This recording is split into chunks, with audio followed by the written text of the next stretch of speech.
करते थे पूज्य गुरुदेव जी ने बताया था कि मैं मतलब हम लोग जो अपने परिवार में एकत्र मानते हैं, एक दूसरे के प्रति राग रखते हैं, उसका फल हमें नरक में भोगना पड़ता है। ऐसा कहा था उन्होंने कि परिवार के लिए जो राग है, परिवार के प्रति जो राग है, वो नरक बंधन का कारण है।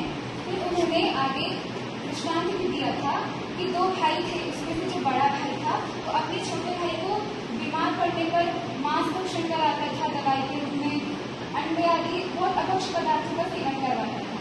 इसके फलस्वरूप क्या हुआ कि उसका भाई, छोटा भाई था, वो नरक में अपने भाई के द्वारा मार खाने लगा। मतलब अंत में जाकर यही हुआ कि जब हम अपने भाई को, उसने अपने छोटे भाई के प्रति राग किया, उसके फलस्वरूप नरक का बन हुआ और उसे अपने भाई के द्वारा ही मार खाने पड़े।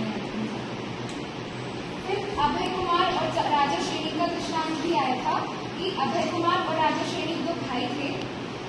दोनों भाई में जो श्रेणी राजा है, पिता पुत्र का संबंध। अभय कुमार बेटे थे श्रेणी।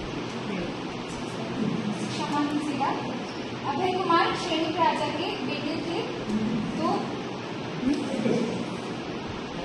भाई बेटे हैं।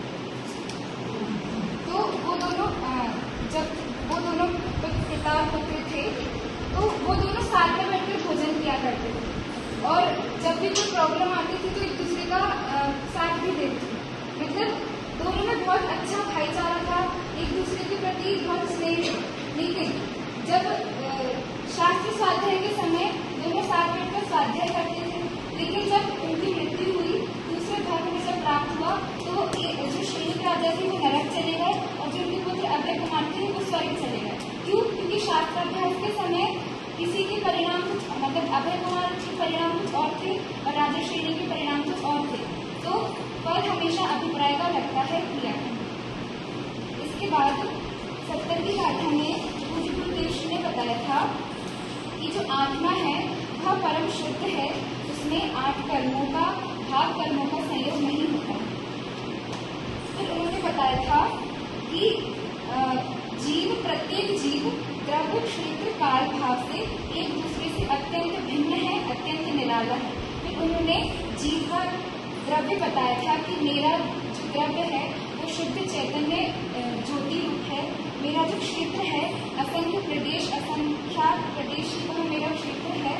फिर काल बताया था कि सदा परिणमन करना वो मेरा काल है और द्रव्य की अवस्था वह